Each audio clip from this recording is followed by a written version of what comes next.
ಹೌದು, ಅವ್ರು ಹೇಳಿರೋ ಸತ್ಯ ಇದೆ. ನಾನು ವಚನ ಹೇಳಲ್ಲ, ಸರ್ವಜ್ಞನ ವಚನವನ್ನ ಯಾವುದೇ ವೇದಿಕೆ ಮೇಲೆ ಹೇಳಲ್ಲ. ಅವ್ರ ತರ ನಾನು ವಿಶ್ವಮಾನವ ಅಂತಲೂ ಹೇಳ್ಕೊಂಡೆ. ನಾನು ಹೇಳಿದ್ದೇನೆ, ನಂದು ಒಂದು ತಾಯಿ ಹೃದಯ ಇದ್ದಾಗೆ ಮಾನವೀಯತೆ ಅನ್ನೋದನ್ನ ಕಲ್ತಿದ್ದೇನೆ. ಅದಕ್ಕೆ ನನ್ನ ಮುಂದೆ ಬರ್ತಕ್ಕಂಥ ಜನಗಳ ಕಷ್ಟ ಸುಖ ಅಧಿಕಾರದಲ್ಲಿ ಇರಲಿ ಇಲ್ಲದೆ ಹೋಗಲಿ ಅವ್ರಿಗೆ ಸ್ಪಂದಿಸ್ತೇನೆ. ಅದು ನನ್ನ ಕೂಡ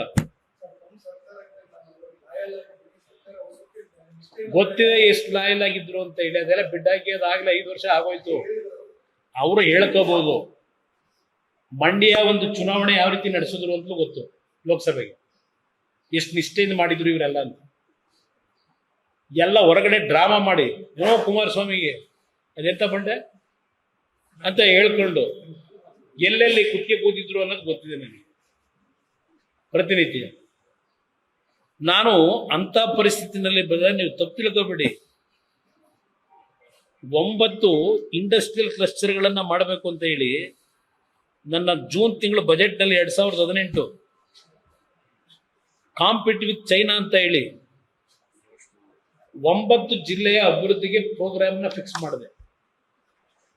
ಕೊಪ್ಪಳ ಮತ್ತೆ ಬಳ್ಳಾರಿ ಆ 2 ಜಿಲ್ಲೆನಲ್ಲಿ ಪ್ರಥಮವಾಗಿ ಕೆಲಸ ಪ್ರಾರಂಭ ಮಾಡಿದ್ದು. ಯಾರಲ್ಲಿ ಇಂಡಸ್ಟ್ರಿ ಆಗ್ತಾನೆ 40% ಸಬ್ಸಿಡಿ, 1 ಕೋಟಿ ಹಾಕಿದ್ರೆ 40 ಲಕ್ಷ ಸರ್ಕಾರನೇ ಕೊಡ್ತಿದೆ ಸಬ್ಸಿಡಿ. ಇವತ್ತೇನು ಕೇಂದ್ರದಲ್ಲಿ ಗೌರವಾನ್ವಿತ ಪ್ರಧಾನಮಂತ್ರಿಗಳು ಕೆಲವು ಯೋಜನೆಗಳು ತಂದಿದ್ದಾರೆ.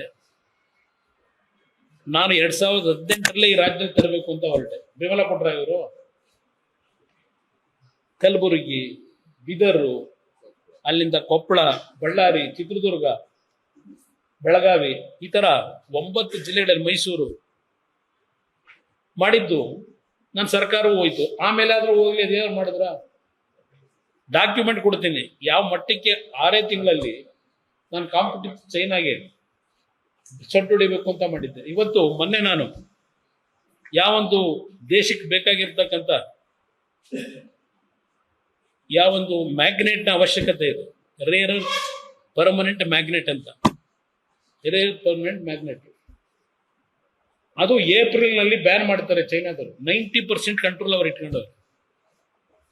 ಆಟೋಮೊಬೈಲ್ ಇಂಡಸ್ಟ್ರಿ ಅವ್ರು ಬಂದು ನನ್ನ ಹತ್ರ ನಮ್ಗೆ ಏನಾದರೂ ಮಾಡಿ ಚೈನಾಗೆ ಹೋಗೋದಕ್ಕೆ ಅವಕಾಶ ಕೊಡಿ, ನಾವೇನು ಕೂತ್ ಮಾತಾಡ್ತೀವಿ ಅಂತ. ಅವ್ರಿಗೆ ಪರ್ಮಿಷನ್ ಸಿಗಲಿಲ್ಲ, ಗಾಬರಿ ಆದ್ರಿಲ್ಲ. ಮೇ ತಿಂಗಳಲ್ಲಿ, ಜೂನ್ಗೆ ನಾನು ತೀರ್ಮಾನಕ್ಕೆ ಬಂದೆ, ಅದನ್ನು ನಮ್ಮ ದೇಶದಲ್ಲೇ ಪ್ರೊಡಕ್ಷನ್ ಮಾಡಬೇಕು ಅಂತ. ಕಳೆದ 6 ತಿಂಗಳು ಸತತವಾಗಿ ನಮ್ಮ ಇಲಾಖೆಯಲ್ಲಿ ಪ್ರಯತ್ನ ಪಟ್ಟಿದ್ದಕ್ಕೆ ಮೊನ್ನೆ ಗೌರವಾನ್ವಿತ ಪ್ರಧಾನಮಂತ್ರಿಗಳು ಕ್ಯಾಬಿನೆಟ್ನಲ್ಲಿ 7,200 ಕೋಟಿ ಹಣ ಕ್ಯಾಬಿನೆಟಲ್ಲಿ ಅಪ್ರೂವ್ ಕೊಟ್ಟಿದ್ದಾರೆ.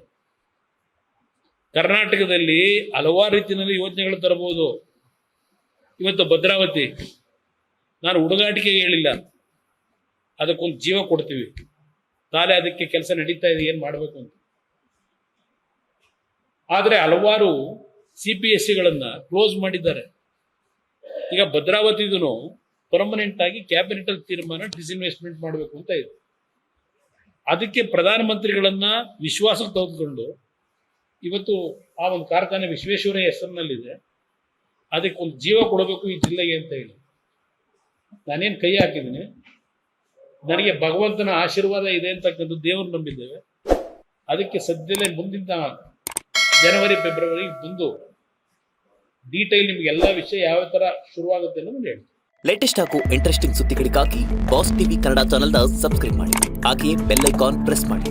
ಇದರ ಜೊತೆಗೆ ಫೇಸ್ಬುಕ್, ಇನ್ಸ್ಟಾಗ್ರಾಮ್, ಎಕ್ಸ್ ನಲ್ಲೂ ಮಿಸ್ ಮಾಡದೆ ಫಾಲೋ ಮಾಡಿ.